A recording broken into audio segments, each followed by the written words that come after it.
Hinihiling ko na tayo tumayo para damhin ang presensya ng ating Panginoon sa pangunguna ni Binibining Magkay.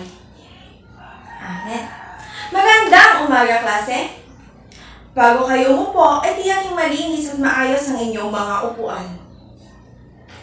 Kalihim, may lumiban ba sa araw na ito?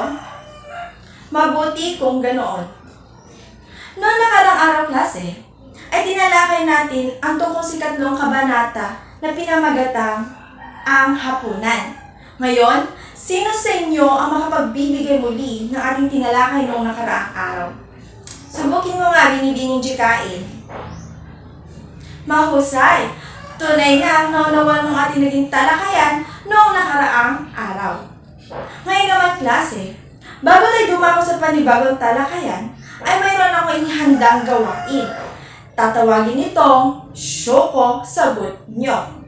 Ito ay pangkatang gawain, kaya't mapapangkat kayo sa 3. Simulan ang pagbibilang kay Binibining Adriano. Ngayon naman, klase, ay dumako na kayo sa inyong mga kapangkat. Unang pangkat, pangalawang pangkat, at pangatlong pangkat. Sa puntong ito, klase, Binibining Buduan, maaari mo bang basahin ang panuto para sa gawain ito? Salamat! Ngayon, klase, maliwanag na ba sa inyo? Kung gayon, simulan na natin. Para sa unang larawan, unang pangkat, anong inyong kasagutan? Crisostomo Ibarra, tumpak! 2 puntos para sa unang pangkat. Para naman sa ikalawang larawan, 3 pangkat, ano inyong kasagutan? Tiniente Guevara, tumpak, 2 puntos para sa 4 pangkat. Para naman sa 4 larawan, unang pangkat, ano inyong kasagutan? Kapitan Tiago, tumpak, karagdagang puntos para sa unang pangkat. Para naman sa 4 na larawan, ikalawang pangkat, anong inyong kasagutan? Don Rafael Ibarra, tumpak. Para naman sa 5 larawan, unang pangkat, anong inyong kasagutan? Padre Damaso, tumpak. At para naman sa panghuling larawan, 4 pangkat, anong inyong kasagutan? Kapitan General, tumpak. Ngayon, klase, ay tapos ng ating unang gawain. At nakikita naman na unang pangkat ang siyang unang nakakuha ng marami puntos, kung kaya't sila ang makatatanggap ng gantimpala pagkatapos ng talakayan. Bigyan ng marami bagsak ang inyong sarili dahil sa inyong husay sa gawain ito. Ngayon, klase, tapos ng ating unang gawain. Ang ating unang gawain ay may kinalaman sa ating tatalakayin sa araw na ito. Kung kaya't pakibasa ng sabay-sabay ang pamagat. Salamat! Bago tayo dumako sa ating talakayan, ay mayroon muli akong inihandang gawain. Ang gawain ito ay individual. Sa puntong ito, klase, ako ay mayroong ipapaskil sa pisara na inyong babasahin at bibigyan ng kasing kahulugan ang mga salitang may salungguhit. Maliwanag ba, klase? Kung gayon, ihanda ng inyong mga sarili para sa gawain ito. Para sa unang salita o para sa unang pangungusap, Binibining Kulong, subukin mo nga. Salamat. Ngayon naman, para sa ikalawang pangungusap, Binibining Magay, subukin mo nga. Salamat. Para sa 4 pangungusap, Binibining Galdones, subukin mo nga. Salamat. Para sa 4 na salita, Ginoong Pagulayan, subukin mo nga. Salamat. Para sa 5 pangungusap, Ginoong Alindayo, subukin mo nga. Salamat. 6 na salita o pangungusap, Binibining Ventura, subukin mo nga. Salamat. Ikapitong salita o pangusap. Ginoong Zalo, subukin mo nga. Salamat. At panghuling salita o pangusap. Ginoong Soriano, subukin mo nga. Salamat.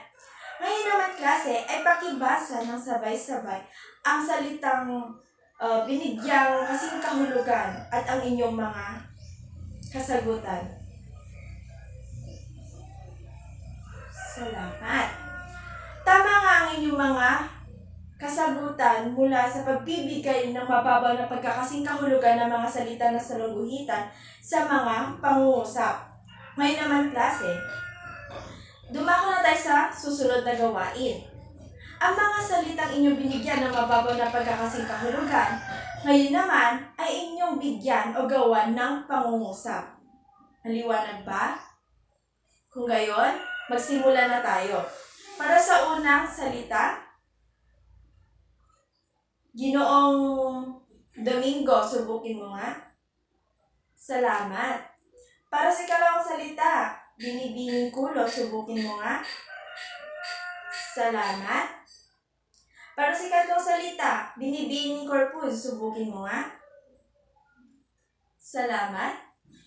Sunod na salita, Binibining Donato, subukin mo nga. Salamat. Ikalimang salita, Binibining Pascual, subukin mo nga. Salamat. Para sa ika-anim na salita, Binibining Sugitan, subukin mo nga. Salamat. Ikapitong salita, Binibining Garcia, subukin mo nga. Salamat. At panghuling salita, Ginoong Lasiste, subukin mo nga. Salamat. Maraming salamat sa mga sumagot. Batid kong malinaw na sa inyo ang mga salitang mga mahirap intindihin.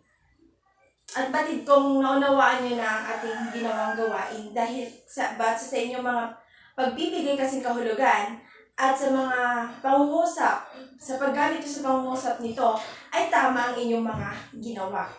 Ngayon naman, bago tayo dumako sa ating talakayan muli, ay maglabas kayo ng sangkahapat na bahagi ng inyong mga papel at meron muna akong katanungan na inyong sasagutin. Naliwanag ba? Kung gayon, maglabas na kayo ng inyong mga papel at panulat. Kung gayon, narito ng inyong sasagutan. Makinig ng mabuti. Magbigay ng isang pangyayari na tunggali ang tao laban sa sarili na inyong nakikita sa kapaligiran o mismong inyong naranasan. Kayo ay mabibigyan lamang ng 3 minuto upang sagutin ang katanungang ito. At pagkatapos ng inyong 3 minuto, ay magtatawag ako mula sa inyo na siya magbabahagi ng kanyang kasagutan. Maliwanag ba, klase? Kung gayon, simulan ang pagsasagot.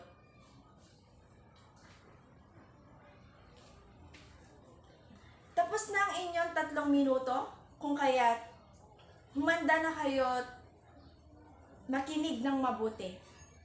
Para sa unang magbabahagi, Binibining Adriano, maaari ka bang pumaharap upang ibahagi ang iyong kasagutan?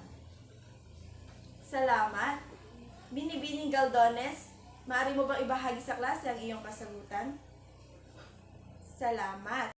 Ngayon klase, ay atin ang alamin ang tungkol sa ika-4 na kabanata ng Nolimitang Hereni Rizal na may kaugnay sa ating ginawang gawain kanina at sa mga kasagutang ibinahagi nila Binibining Adriano at ni Binibining Caldones.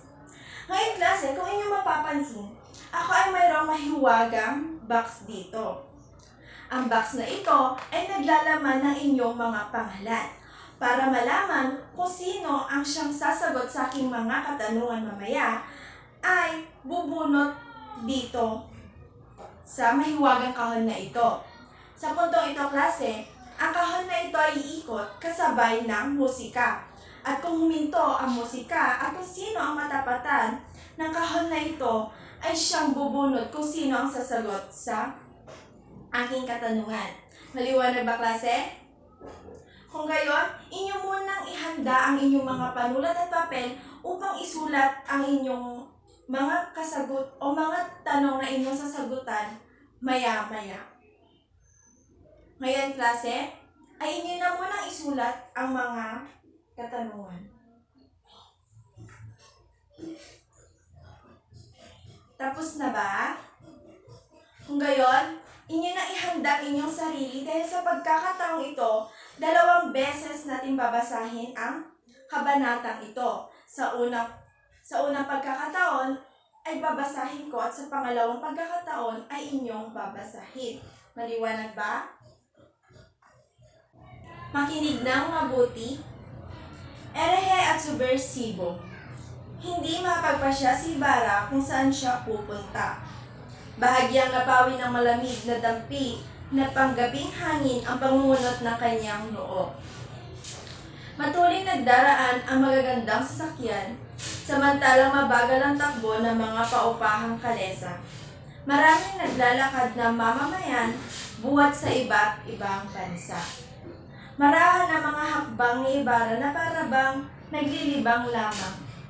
Nagtungo siya sa gawing liwasan ng Binondo. Pinaglipat-lipat ang tingin sa iba't ibang dako na parabang may hinahanap. Yaon din ang mga dating daan at mga bahay na may pintang puti at bughaw. Mga puting pader. Naroon pa rin ang dating kampanaryo na may lumang orasan. Marurumi pa rin at may tabing na rehas na bakal ang mga tindahan ng mga inchik. Isa sa mga bakal na iyon ang binaluktot niya isang gabi upang parisan ang gawain ng mga batang walang pinag-aralan sa Maynila. Naroon pa rin ang mga baluktot na bakal. Mabagal na pagsulong ito, bulong niya, tsaka nagtuloy sa daang sakrista. Tulad ng dati, ang mga sorbetes ay sumisigaw ng sorbetes at mga huwepe o sulong-yari sa sasa ang siya pa rin tumatanglaw sa mga tindahan ng inchik at mga tindera ng pagkain at prutas. Kataka-taka na ibulong niya. Ito rin ang dating inchik, may 7 taon na ang nakalipas at ang matandang babaeng ito ay siya pa rin. Parang pangarap lamang ang gabing ito sa loob ng 7 taong itinigil ko sa Europa. Diyos ko, hindi pa rin naayos ang batong ito mula nang umalis ako. Tanggal pa rin sa dating kinalalagyan ng bato sa bangketa sa kanto ng San Juanico at sa Kristya. Samantalang pinagmamasdan niya ang kababalaghang ito ng katatagan sa kaayusan ng lungsod. Sa Pilipinas na lupaing walang katatagan, ay naramdaman niyang may kamay na pumatong sa kanyang balikat.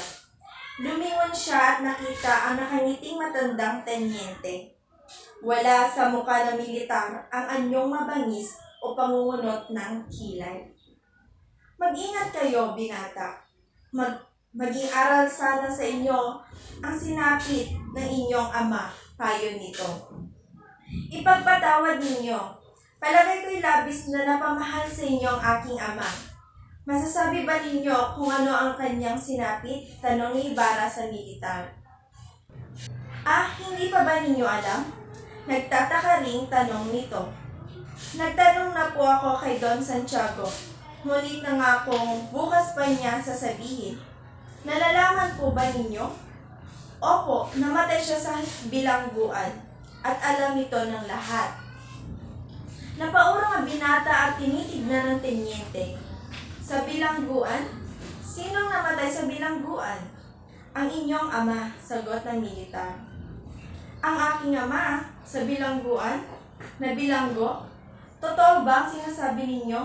Kilala ba ninyo ang aking ama? Alam nyo? Sunod-sunod na tanong ng binata sabay sunggab sa militar. Palagay ko'y hindi ako nagkakamali. Siya'y si Don Rafael Ibarra.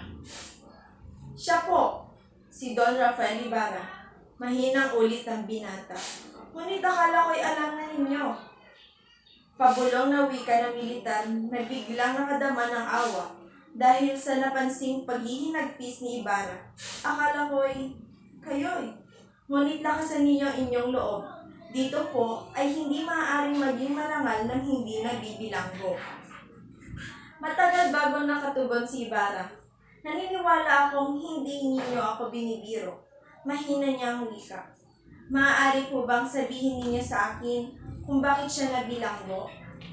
Nagtataka ako kung bakit hindi ninyo nabalitaan ang nangyari sa inyong pamilya, Anang matanda. Sa huling sulat nila sa akin, may 1 taon na ngayon. Sinabi nilang huwag akong mabahala kahit hindi sila nakasusulat sapagkat abala sila. Ipagpapatuloy ko raw ang pag-aaral. Binendisyonan pa nila ako. Sa makatuwid ay huling sulat na nila iyon. Mag-1 taon na namin siyang inilibing sa inyong bayan. Bakit po nabilanggo ang aking ama? Napakarangal ang dahilan. Mabuti pang sumama kayo sa akin. Pupunta ako sa kwartel at ikukwento ko sa inyo sa daan. Sabay silang lumakad at pagkaraan ng ilang sandali ay nagsimula na magkwento ang matanda. Ang inyong ama ay siyang pinakamayaman sa lalawigan. Mahal siya na iginagalang ng marami, ngunit mayroon ding naiinggit at galit sa kanya. Hindi tamang inasal naming mga Kastila sa Pilipinas. Nasabi ko ito hindi para tukuyin lamang ang isa sa inyong mga ninuno, kundi gayon din ang mga kaaway ng inyong ama.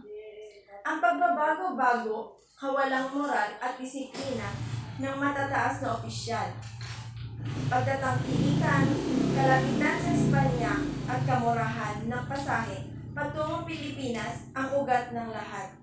Nagpupunta rin dito ang mga taong isinusuka na sa Espanya. Kahit mabuti ang Kastilang magtungo rito, ay sumasama na rin kalaunan. At dahil nga rito, kaya nagkaroon ng maraming kaaway na Kastila ang inyong ama.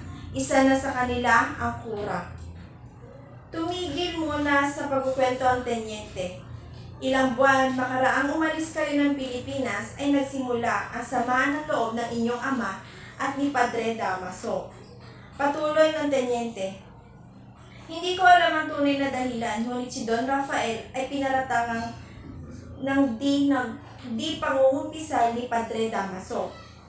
Alam naman ninyong dati na siyang hindi nangungumpisal, pero magkaibigan pa rin silang matalik. Napakarangal ni Don Rafael, kaya mas banal pa siya kaysa maraming nagpapakumpisal at nangungumpisal. Hanggang sa pulpito ay inaatake ni Padre Damaso ang inyong ama. Himalang hindi niya tuwirang binabanggit ang pangalan. Naisip ko tuloy na hindi magtatagal at hahantong ito sa masama. Muling tumigil ang matanda. Noon naman ay may isang Kastilang natiwalag bilang artilyero ng hukbo. Dahil sa masamang asal at kamangmangan, kailangan niyang kumita, ngunit dahil sa makasisira sa karangalan ng mga Kastila kung bibigyan siya ng mabibigat na trabaho, kaya't ginawa siyang kolektor ng buwis sa mga sasakyan. Hindi siya nakapag-aral, minsan man na nahahalata naman agad ng mga Pilipino. Para sa mga Pilipino, hindi karaniwan na ang isang Kastila ay hindi marunong bumasa at sumulat. Kaya't nilibak nila ang pobreng hangal na nilulunok na umanong ang kahihiyan habang naniningil ng buwis. Alam niyang siya ang magtutungkulin ng masasakit na birong iyon na lalo lamang nagpalala sa kanyang masamang ugali. Baligtad kung iabot sa kanya ang papeles. Kunwari naman ay babasahin niya at saka pipirmahan ng parang kinalkal ng manok. Nagbayad niya ng buwis ang mga tao pero nasisiyahan naman sa panlilibak. Nilulunok ng artilyero ang kanyang dangal habang patuloy sa pangongolekta ng buwis.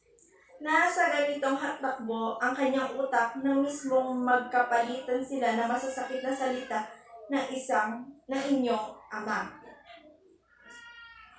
Isang araw, habang binibiling-biling niya ang papeles sa isang tindahan, ay may lumapit na batang lalaking nagtawa ng malakas at tinuro ang artilyero sa mga kalaro.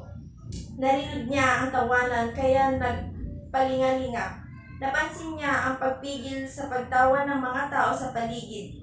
Suliklab ang galit ng artilyero kaya't hinabol niya ang mga bata.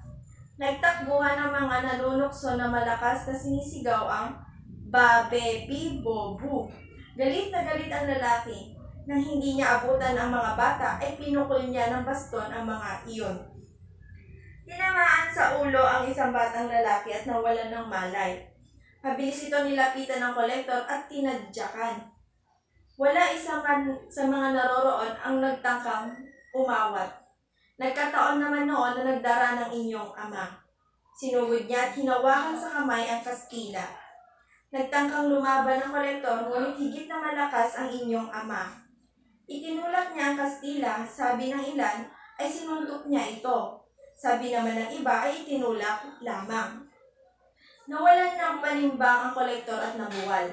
Tumama ang ulo sa bato, nilapitan ni Don Rafael ang bata, binuhat at dinala sa tribunal. Nagsuka ng dugo ang kolektor, hindi na natauhan at makaraan ng ilang minuto ay namatay. Hinuli ng pulisya ang inyong ama at ikinulong. Noon nagsilantad ang mga kaaway ni Don Rafael. Nagsimulang maglabas ang mga kasinungalingan. Inakusahan siya ng pagiging erehe at subversibo. Ang pagiging erehe ay grabeng kaso, lalo na sa pagkakataong ito. Subalit ang pagiging subversibo o pilibustero ay mas grabe kaysa pumatay ng 3 kolektor ng buwis na marunong bumasa at sumulat. Itinakwil ng lahat ang inyong ama. Kinupiska ang kanyang mga papeles at aklat. Inakusahan siyang nagbabasa ng mga babasahin mula sa Madrid at ibayong dagat na ipinadala kayo sa Alemanyang bahagi ng Switzerland at sa makatuwid ay protestante na nag-iingat ng larawan at mga sulat ng isang Pilipinong pari na binitay dahil sa pagkakasangkot sa rebelyon at kung ano-ano pa. Lahat ng maisip nila ay ipinaratang sa inyong ama, pati ang pagsuot ng damit Pilipino, gayong siya'y may dugong Kastila. Siguro kung naiiba-iba lamang ang inyong ama, ay madali siyang pinalaya. Ayon sa isang doktor, ay alta presyon ang dahilan ng pagkamatay ng kolektor ng buwis. Subalit, ang labis na yaman, pananalig sa karunungan at puot, gawaing ilegal ang nagpahamak sa inyong ama. Ginawa ko ang lahat ng aking magagawa para tulungan siya. Bagaman hindi ko ugaling humingi ng pabor, ay nakipagkita ako sa Gobernador General. Ang sinundan ng kasalukuyang Gobernador General. Sinabi ko sa kanya na ang taong tulad ng inyong ama na nagpapatuloy at nagpapakain sa mga dukha at walang masilungang mga Kastila at dinadaluyan sa ugat ng dugo ng mabuting Kastila ay hindi maaaring maging subversibo. Ako ang nanagot sa kanya. Sumumpa ako na wala siyang kasalanan. Sinaksi ko ang aking karukhaan at karangalan bilang militar. Ngunit ako'y ipinagtabuyan at pinaratangang isang sara. Hinihiling sa akin ng inyong ama na ako ang umasikaso sa kanyang kaso. Una ko nilapitan ng isang batang-bata pero tanyag na abogadong Pilipino. Tumanggi siyang hawakan ang kaso ng inyong ama. Mapapahamak ako, aniya. Kung tatanggapin ko ang kanyang asunto, ay magiging dahilan iyon para siya bigyan ng panibagong kaso. At malamang, nakasuhan pati ako. Pinayuhan niya akong kumuha ng isang abogadong Kastila at binanggit niya ang pangalan ng isang sikat at mahusay na orador. Nilapitan ko iyon at pinagdepensa niya ang inyong ama ng buong husay. Ngunit napakaraming kaaway ang inyong ama. Ang ilan ay lihim at ayaw magpakilala. Marami ring huwad at testigo. Ang mga kasinungalingang iyon sa halip na kondenahin ay pinaniwalaan at tinanggap pang ebidensya. Kung napawawalan man ng saysay ng abogado ang ilan sa mga kasinungalingang iyon, ay higit na marami pa ang nagsulputan. Pinaratangan ang inyong ama ng ilegal na pagkakamal ng kayamanan. May humihingi ng danyos permiso. Mayroon ding nagsabing may koneksyon siya sa mga bandido para protektahan ang kanyang lupain at mga hayop. Naging komplikado ang asunto ng Kaya nakaraan ng isang taon ay hindi na maintindihan ng punot dulo ng kaso. Naalis sa pwesto ang gobernador at pinalitan ng ibang kilalang makatarungan. Pero sa kasamaang palad, ay ilang buwan lamang siyang nanungkulan. Ang mga kabiguan ng inyong ama, ang hirap sa bilangguan, at sama ng loob ay siyang sumira sa kanyang kalusugan at humantong sa pagkakasakit na tanging kamatayan lamang ang makakagamot. Namatay siyang nag-iisa sa kulungan. Nang malapit na sana siyang mapawalang sala sa paratang ng sedesyon at pagpatay, inabot ko pa siya bago nalagutan ng hininga. Saglit na natahimik ang nagkukwento. Wala ring kibo si Ibarra. Sinapit nila ang pintuan ng kwartel. Huminto ang matanda at nilapitan ng kamay. Alamin mo rin kay Kapitan Tiago ang iba pa. Paalam na. Buong damdaming pinisil ni Ibarra ang kamay ng matanda at walang imik na inihatid na tingin hanggang sa makapasok sa kwartel. Marahan siyang tumalikod at pinara ang isang nagdaraang karwahe. Sa Hotel Lala, aniya na bahagya ng marinig. Wala siguro sariling bait ang taong ito, anong kotsero, sabay palos sa kabayo. Ngayon naman klase, ay dumako na tayo sa ikalawang pagbasa. Kung kaya, ihanda nyo na inyong sarili. 1, 2, 3. Magbasa ng sabay-sabay.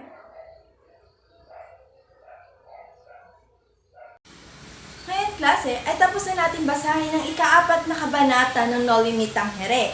Ngayon naman ay oras na upang sagutin natin ang mga katanungang na ibigay kanina. Kung gayon, inyo nang ihanda ang inyong mga sarili at mga kasagutang inyong naisulat. Maliwanag ba klase?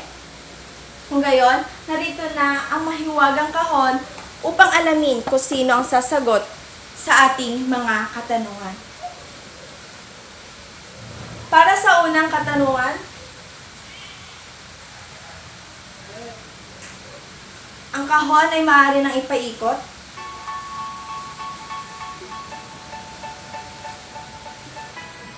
Binibining Maghay, maaari ka bang bumunot kung sino ang sasagot sa ating unang katanungan? Binibining Galdones, anong iyong kasagutan?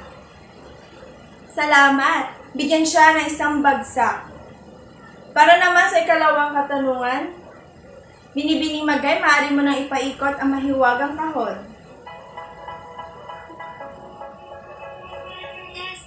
Ginoong Cambry, maaari ka bang bumunot kung sino sasagot sa ating ikalawang katanungan? Binibining Kulo, anong iyong kasagutan? Salamat! Bigyan siya ng isang bagsak. Para sa ikatlong katanungan, Ginoong Cambry, maaari mo na ipaikot ang mahiwagang kahon. Binibining Pascua, maaari mo bang bunutin kung sino ang sasagot sa ating katanungan? Binibining Pasyon, anong iyong kasagutan? Mahusay! Bigyan siya ng isang bagsak. Para sa ika-4 na katanungan, Binibining Pascua, maaari mo na ipaikot ang mahiwagang kahon.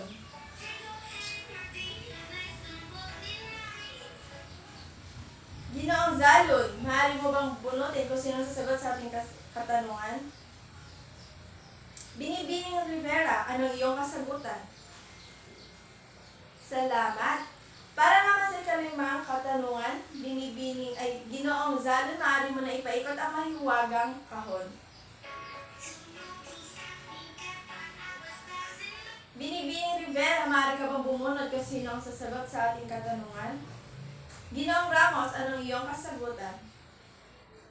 Salamat, bigyan siya ng isang bagsak.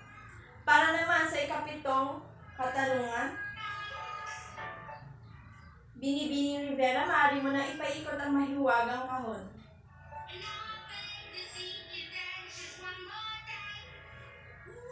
Ginoong Soriano, maaari ka bang bumunot kung sino sasagot sa ating katanungan?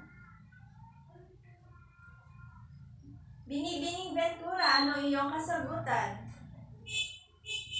Salamat, bigyan siya ng isang bagsak. At para sa panghuling katanungan, Binibining Ventura, maaari mo nang ipaikot ang mahiwagang kahon.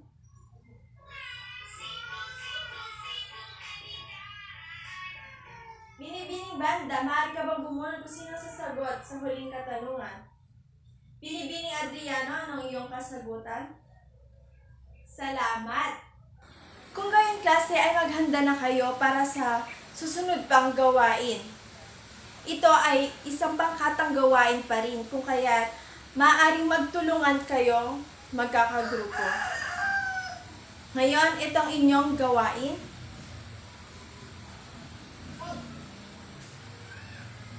Sa pagkakataong ito klase, kayo ay mabibigyan lamang ng 5 minuto upang sagutin ang mga gawain ito.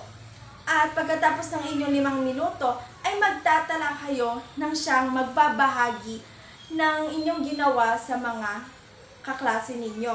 Naliwanag ba, klase? Kung gayon, ay humanda na kayo at simulan na ang pagsasagot. Ang oras nyo ay magsisimula na.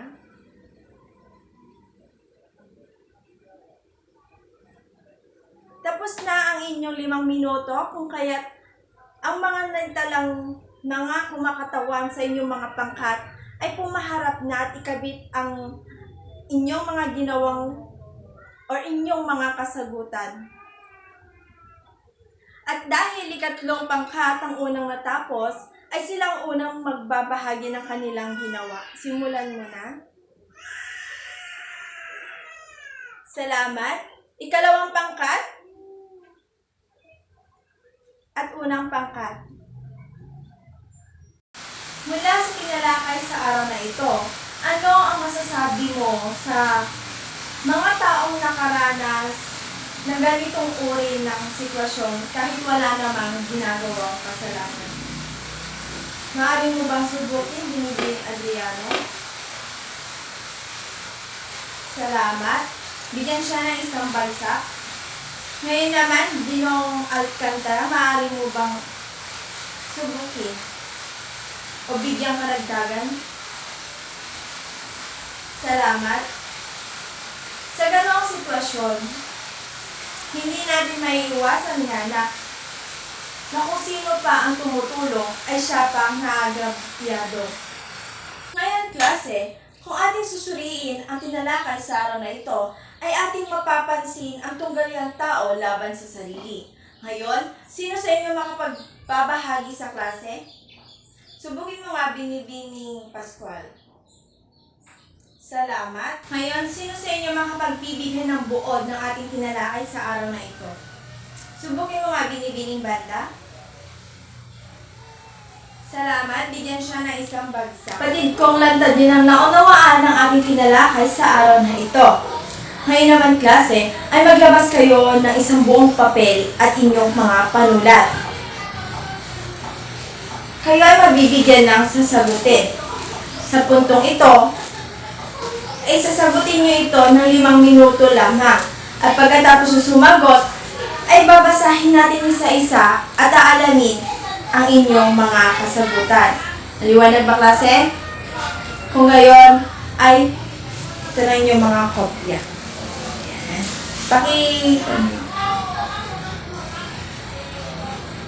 Ngayon, klase, ay mabibigyan nga lang kayo ng 5 minuto upang sagutin ang mga katanungang nariyan.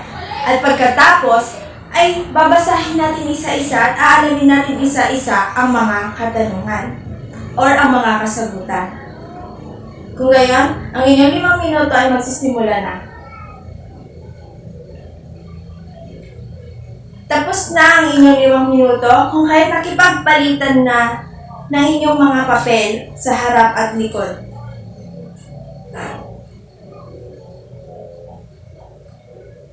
Para sa unang katanungan, Binibining Bautista, maaari mo bang basahin at ibigay ang iyong sagot? C is tumpa. Bigyan siya ng isang bagsak. Ngayon naman klase, dumako na tayo sa 2 katanungan. Subukin mo nga, Binibining Banda. Letter A, tumpa. Bigyan siya ng isang bagsak. Dumako tayo sa ikatlong katanungan. Subukin mo nga, Ginoong Ramos. Letter D, tumpak. Bigyan siya ng isang bagsak. Ngayon naman ay dumako tayo sa ikaapat na katanungan. Binibining Garcia. Subukin mo nga. Letter C, mahusay. Bigyan siya ng isang bagsak. Kasi ay dumako na tayo sa ikalimang katanungan. Subukin mo nga, Binibining Magal. Letter A, tumpak. Bigyan siya ng isang bagsak. Ngayon ay dumako na tayo sa ika-anim na katanungan. Subukin mo nga, Ginoong Alindayo. Letter B, tumpak. Bigyan siya ng isang bagsak. Ngayon naman ay dumako tayo sa ikapitong katanungan. Ginoong Domingo, subukin mo nga. Letter D, tumpak. Bigyan siya ng isang bagsak. Ngayon ay dumako tayo sa ikawalong katanungan. Binibining Sugitan, maaari mo bang subukin? Letter A, tumpak. Bigyan siya ng isang bagsak. Ikasyam na katanungan. Binibining Balmores, subukin mo nga. Letter D, tumpak. Bigyan siya ng isang bagsak. At bilang panghuli, Binibining Donato, subukin mo nga. Letter A, tumpak. Ngayon naman, klase, ay ipasa niyo paharap ang inyong mga papel.